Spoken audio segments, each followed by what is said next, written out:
A primeira turma do Supremo Tribunal Federal condenou, por unanimidade, o ex-deputado federal Eduardo Bolsonaro pelo crime de coação no curso do processo. Os votos favoráveis à condenação foram dados por Alexandre de Moraes, Cristiano Zanin, Carmen Lúcia e Flávio Dino. A ação tem como base a denúncia da Procuradoria-Geral da República sobre a atuação de Eduardo junto a autoridades e parlamentares dos Estados Unidos. De acordo com a Procuradoria, Eduardo buscou articular medidas internacionais contra ministros do STF e contra o Brasil. A acusação sustenta que essas ações tinham como objetivo exercer pressão sobre a Corte em meio às investigações. A Defensoria Pública da União afirmou que o ex-deputado não cometeu crime de coação no curso do processo por não ter poder para determinar as sanções aplicadas pelos Estados Unidos contra ministros do STF e contra o Brasil. O defensor público federal Esdras dos Santos Carvalho sustentou que a atuação do ex-deputado nos Estados Unidos se limitou à articulação política e à manifestação de insatisfação com a condução dos processos relacionados aos atos do dia 8 de janeiro. O exame desses elementos dos autos, as manifestações políticas sobre política externa, economia, atuação do Poder Judiciário em casos de interesse nacional, estariam aí acobertados, sobre a liberdade de expressão que teria o então denunciado. E essas manifestações de natureza política não poderão jamais ser consideradas infrações penais. As manifestações atribuídas, que versam política externa, relações entre o Brasil e os Estados Unidos, sobre processos judiciais de alta repercussão nacional, não descrevem, não elogiam, não incentivam a prática de nenhum crime. Inserem-se, a nosso ver, no debate político sobre a atuação das instituições públicas, debate que qualquer cidadão tem o direito de travar e que um parlamentar tem o dever funcional de protagonizar. Esse julgamento foi realizado pela primeira turma do Supremo Tribunal Federal, formada por Alexandre de Moraes, Carmen Lúcia, Cristiano Zanin e Flávio Dino. A Defensoria Pública da União pediu o adiamento da análise e contestou a composição do colegiado. Moraes, no entanto, vou ouvir primeiro a Guta Pini, negou o pedido de imparcialidade no julgamento e destacou que coação no curso do processo é crime. Vamos ouvi-lo. A questão da imparcialidade, a suspeição e impedimento, no momento do recebimento da denúncia, a turma afastou já por unanimidade. Da tribuna foi dito que foram aplicados precedentes de outros crimes, mas os fundamentos são os mesmos. É importante aqui recordar que coação no curso do processo, a vítima é a administração da justiça. Não se pode confundir coação no curso do processo com o crime de ameaça a um determinado julgador. São coisas diversas. Aqui, a denúncia feita pela Procuradoria-Geral da República é de coação no curso do processo. A objetividade jurídica desse crime, ou seja, o que o Código Penal pretende defender aqui é a correta administração da justiça. O mesmo ato ou dentro do mesmo contexto existe a possibilidade de atos que caracterizem coação no curso do processo, e repito, cuja vítima é a administração da justiça, podem configurar também ameaça específica a determinados julgadores, o que não está aqui, em discussão. Moraes também afirmou que Eduardo Bolsonaro não poderia usar o cargo de deputado para buscar sanções internacionais contra autoridades brasileiras. Não é função de deputado federal brasileiro fazer lobby no exterior contra o próprio país. Isso não consta, desde a Constituição do Império até a atual, não consta como função de deputado federal. Então, mesmo que estivesse no exercício do mandato,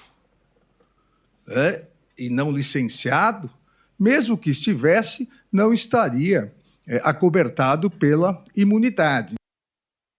Mas, Guta Pini, vem cá. Não é função de deputado fazer lobby contra o país, é o que disse o ministro do Supremo Tribunal Federal, Alexandre de Moraes. É papel, é função da vítima julgar aquele que está sendo investigado, acusado? Exatamente, Daniel. É um completo absurdo isso que nós estamos assistindo. O ministro Alexandre de Moraes, ele tenta fazer ali um jogo de palavras para justificar a sua atuação. Então, primeira coisa, quando ele fala do crime de coação no curso do processo, que isso é um crime que a lei está tentando resguardar, buscando resguardar a administração da justiça, que não se trata, então, da pessoa da autoridade, do juiz, mas gente, ao longo desse processo, o que o ministro mais fala é justamente que ele era o foco, ele ou os outros ministros eram o foco das ações do Eduardo Bolsonaro. Inclusive, tem um capítulo inteiro da denúncia tratando dessa questão da aplicação da Lei Magnitsky, que tinha o ministro Alexandre de Moraes. Então, não tem como ele desvencilhar, ele tentar desvencilhar uma coisa da outra, de administração da justiça e da pessoa dele. Inclusive, ao longo desse julgamento, no dia de ontem, ele o tempo inteiro falava sobre isso, das ameaças contra os magistrados e que a corte não iria se sentir amedrontada, jamais iria recuar, alguma coisa nesse sentido. Então, fica muito claro o interesse pessoal do ministro nesse julgamento, ele se sentindo ali atingido de alguma forma.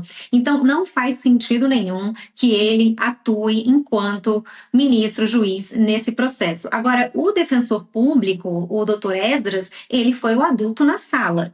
Finalmente, porque tudo que nós assistimos ali desde a denúncia e ontem na sustentação oral também do Ministério Público, que dessa vez não foi o Paulo Gonet, mas o subprocurador, uma subserviência absoluta aos desmandos do Supremo Tribunal Federal, todos ali alinhados nessa narrativa. É importante que a gente entenda que as palavras dentro do Código Penal, elas não são escolhas aleatórias do legislador. Por exemplo, quando você fala, nossa, roubaram o meu celular, você se deu conta que seu celular não está mais ali. Roubaram. Esse roubaram a gente fala dentro de uma linguagem coloquial, mas no juridiquês, dentro da lei, isso não é roubar o seu celular, porque para o crime de roubo, você precisa de uma violência. Então, o que pode ter acontecido é que alguém furtou o seu celular, porque não teve violência. Nesse caso da coação no curso do processo, o tipo penal, a lei exige que tenha acontecido uma violência ou uma grave ameaça. E a grave ameaça ela só vem se o autor do crime tinha condições de perpetrar essa grave ameaça, se ele tinha condições de executar o que ele está ameaçando fazer. E nesse caso, o Eduardo Bolsonaro, como bem trouxe o defensor público da União, ele não faz parte do governo americano, ele não tem nenhum cargo ali, então da caneta dele não poderia vir nenhuma sanção. Por conta disso, ele não tinha condições de fazer uma grave ameaça. Por conta disso, o tipo penal não está realizado. Logo, esse julgamento, ele é nulo desde lá do começo, porque primeiro não teve citação e também porque não existe um tipo penal a ser julgado. Marcelo? É preciso deixar bem claro para o nosso público. O Eduardo Bolsonaro não cometeu crime algum. Comete o crime de coação no curso do processo. Vou ler aqui o tipo penal, que é o artigo 344. Usar de violência ou grave ameaça com o fim de favorecer interesse próprio ou alheio contra a autoridade, parte ou qualquer pessoa que funciona num processo judicial. Essa é a parte que interessa do tipo. Então, a acusação contra o Eduardo Bolsonaro é que ele usou de violência ou grave ameaça contra os juízes desse processo da farsa do golpe.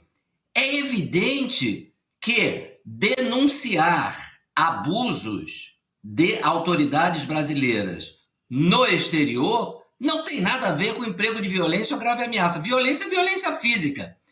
Grave ameaça é o que a gente chama de violência moral. É você apontar uma arma para a pessoa, por exemplo, para o juiz e dizer ou você dá uma sentença favorável aos meus interesses ou eu vou te matar, eu vou te dar um tiro, eu vou botar fogo na sua casa, eu vou espancar a sua família. Não é? Isso é que é grave ameaça.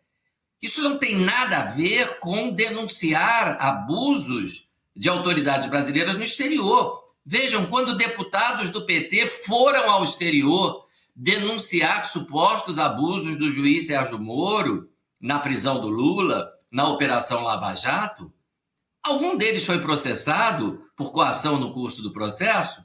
Ninguém foi processado.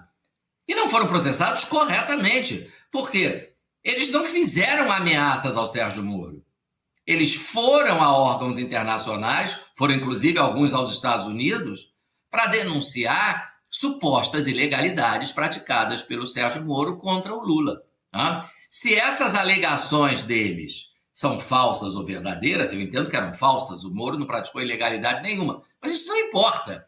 Como parlamentares, eles têm o direito de denunciar abusos, o que eles enxergam como abusos de autoridades do Brasil. Assim como o Eduardo Bolsonaro, como parlamentar, aliás, nem precisa ser parlamentar, qualquer cidadão brasileiro pode ir perante órgãos internacionais denunciar o que ele, cidadão, enxerga como ilegalidades, como abusos, como violações de direitos humanos cometidos, seja pelo Sérgio Moro, seja pelo Alexandre de Moraes, seja por quem for.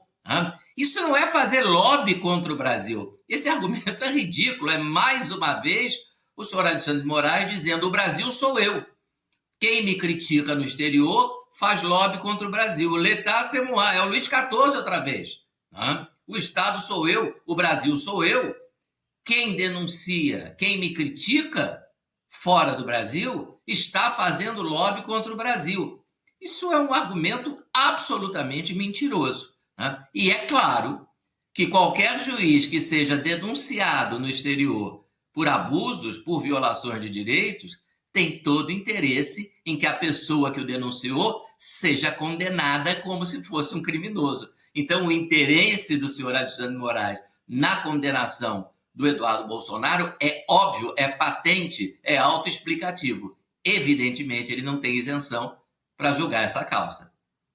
Vou trazer também a manifestação de Eduardo Bolsonaro, que criticou o ministro Alexandre de Moraes e também o Supremo Tribunal Federal. Numa publicação nas redes sociais, o ex-deputado afirmou que pode ser alvo de uma condenação em retaliação. Eduardo também pediu ao presidente dos Estados Unidos, Donald Trump, a retomada de sanções contra Moraes. Na mensagem, ele classificou a suspensão das medidas como um erro.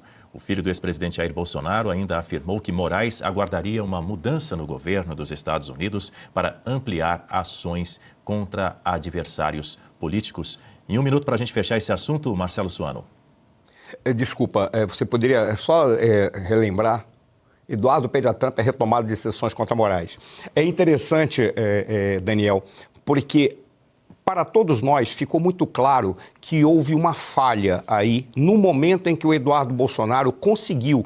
Ele não chegou ali para pressionar o Brasil. O que ele fez foi uma consultoria de alto nível para o governo americano explicando o que estava acontecendo no Brasil.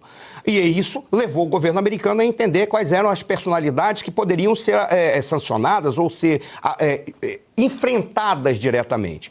Mas onde que teve a falha? A falha esteve internamente. Ali, naquele momento em que o Eduardo Bolsonaro fez aquelas atividades, o que ficou muito claro é que ele foi abandonado aqui no Brasil, porque parte da oposição achou que o problema estava resolvido e não entendeu que houve uma janela de oportunidades que ali estava sendo configurada, estava sendo apresentada para todos nós. E os opositores, em especial os partidos que deveriam estar trabalhando no Congresso, eles simplesmente deixaram a reboque, imaginando que aquilo era o suficiente. Na realidade, aquilo era apenas a criação de uma janela de oportunidade, porque os norte-americanos estavam preocupados com seus interesses e não interferir na política brasileira. E dentro da defesa dos seus interesses, eles estavam identificando, dentro da lei Magnitsky, personalidades que poderiam, pelo uso do autoritarismo, permitir o avanço de comportamentos inadequados no país que poderiam desestruturar, inclusive, a relação do Brasil com outros países do mundo, incluindo os Estados Unidos. Aí é que foi a falha. O Eduardo Bolsonaro agora, ele está retomando esse pedido. Isso não é coação de nada, isso não é interferir na política brasileira. É apenas apresentar um pedido de socorro para o mundo diante do autoritarismo ao qual nós estamos vivendo. Não à toa, como todos estão falando. As pessoas brincam aqui. A Constituição sou eu, o Congresso sou eu, e tem uma pessoa que é pior, que é o Gilmar Mendes. O Gilmar Mendes, ele se apresenta como uma espécie de Gaddafi. Na Líbia, quando você estudava a história da Líbia, que alguém perguntasse qual é o cargo do Gaddafi. Ele não era presidente, ele não era ministro, não era primeiro-ministro, não era nada. Era um espírito que perpassava a totalidade da sociedade e do Estado. é assim que todos se comportam. O que o Eduardo Bolsonaro vai fazer, pedindo novamente, é exatamente que o mundo nos ajude, porque nós estamos vivendo uma espécie de congeminação, uma mistura de todos esses abusos que vieram de todas essas personalidades que dizem que todas as instituições se confundem com eles.